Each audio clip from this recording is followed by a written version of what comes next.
Bonjour, ici Mélanie Boutin-Chartier du blog Branche-toi de Best Buy. Aujourd'hui, je vous présente mon expérience avec la montre intelligente, la Galaxy Watch de Samsung. Je vais parler en premier de ses caractéristiques physiques. Comme vous voyez, c'est une montre, ici j'ai le modèle pour femme, donc le modèle à 42 mm, avec un bracelet rose, rose doré un peu, en silicone le bracelet, et ça j'apprécie beaucoup parce que il est épais au niveau de son épaisseur ici.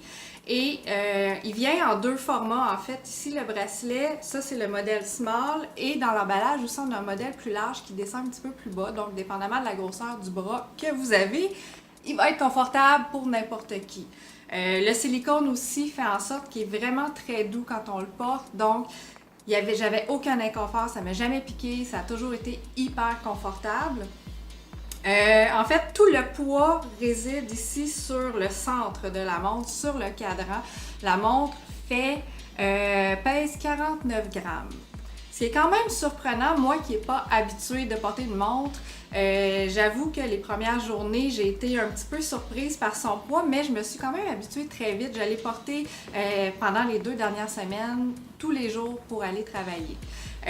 Naturellement, une montre, c'est faite pour donner l'heure, mais c'est une montre intelligente. Donc, c'est sûr qu'elle a un GPS intégré qui va suivre toutes vos activités durant la journée.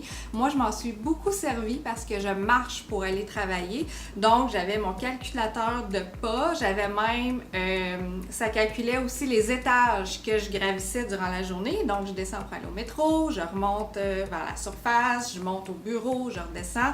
Donc, j'avais des objectifs à atteindre toute la semaine pour chaque journée et je pouvais quand même faire mon suivi sur ma montre, ce qui est quand même très bien. Il y a beaucoup de données aussi.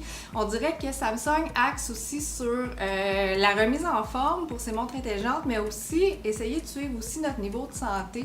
C'est-à-dire que je pouvais calculer le nombre de verres d'eau que je buvais dans ma journée, le nombre de café aussi que je prenais. Oui, je prends plus de café que de verre d'eau et ça, c'est quelque chose qu'il faut que je travaille. Et d'ailleurs, la montre pouvait me donner quand même un bon indicateur.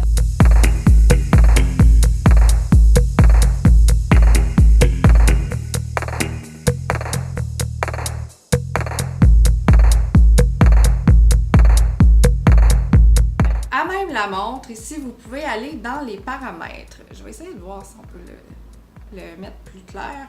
Et dans les paramètres, en fait, c'est qu'il peut suivre jusqu'à à peu près une grosse trentaine d'activités diverses. Ça peut aller justement de la marche à pied, de l'entraînement en salle, de l'entraînement extérieur, de n'importe quoi, là, de l'escalade, de la nage, peu importe ce que vous faites, du vélo, ça peut se déclencher et vous pouvez faire vraiment vos suivis d'activité avec la montre, ce que j'ai beaucoup aimé. Elle se synchronise aussi si vous avez un compte Samsung à Samsung Health pour justement faire votre suivi hebdomadaire ou mensuel. Donc, il va pouvoir enregistrer, synchroniser tout ce que vous avez fait durant la journée et l'amener vers les applications.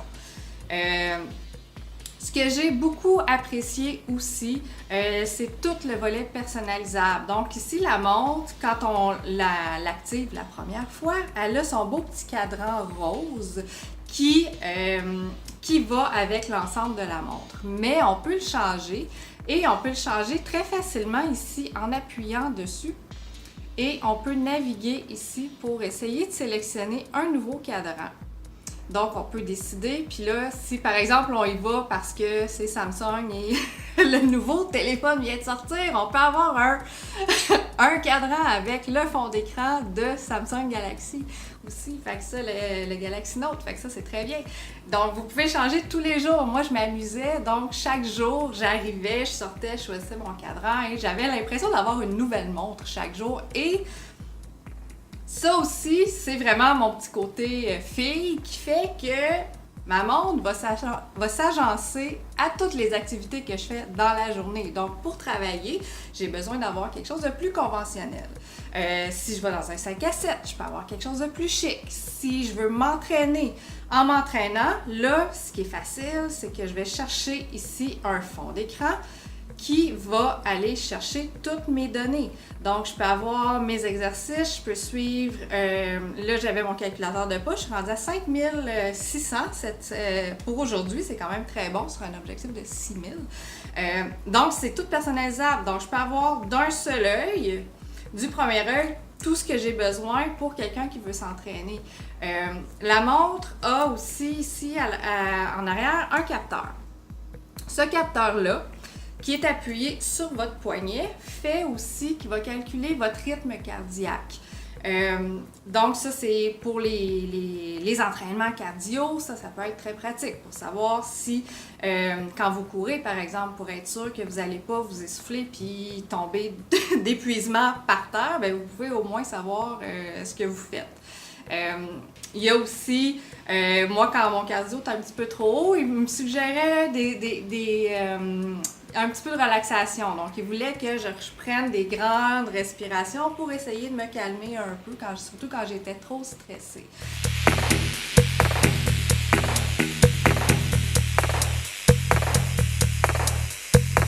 La montre Galaxy Watch est aussi, étant donné que c'est une montre intelligente, elle a un certain espace de stockage. Elle est capable de stocker de la musique.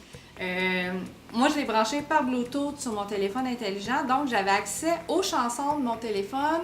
Et si jamais je voulais partir, puis laisser mon téléphone de côté et juste partir avec la montre pour aller écouter de la musique, parce qu'avec le Bluetooth, on peut brancher un casque. Sûrement. Je l'ai pas essayé, j'espère. Je pense que oui, ça marche. On peut enregistrer des chansons à l'intérieur et il y a même un petit haut-parleur où on peut les entendre directement de la montre. Sa pile, elle peut avoir quand même une super bonne autonomie dépendamment des activités que vous faites, entre 14 heures et 120 heures. On s'entend que 120 heures, c'est l'autonomie que vous utilisez au minimum, c'est-à-dire que tout est en mode veille. Il y a un mode nuit aussi, donc le mode nuit va tout calmer les notifications, enlever les vibrations, les sons et tout ça. Donc là, c'est sûr que ça va durer plus longtemps. Pour une activité normale, ce que moi j'utilisais, donc moi je l'allumais, j'avais mes notifications Facebook, j'avais mes alertes de courriel qui rentraient à l'intérieur, que je pouvais même lire mes emails directement sur ma montre, ça c'est vraiment très le fun. Donc, puis mes activités GPS, quand je marche, tout s'enregistre. Puis ça, d'ailleurs, ça c'est très le fun parce que j'ai pas besoin de lancer l'activité, c'est aussitôt que je partais, le compteur s'activait automatiquement et j'avais des petites notifications quand j'avais atteint certains objectifs, c'est-à-dire mon premier 10 minutes de marche. Là, il y avait une petite notification qui disait « Félicitations, continuez! Yeah! Ça, c'est le fun! » Donc, avec tout ça, moi, ma montre me durait à peu près 45 heures, c'est-à-dire que j'étais facilement capable de passer 2 journées entières à l'utiliser sans la recharger. D'ailleurs, le chargement se fait très facile. Il y a un petit socle qu'on branche au mur, mais le socle est sans fil, donc on fait juste déposer la montre dessus. Et une fois que la montre est finie de recharger, on l'enlève, on la porte au poignet et on s'en va.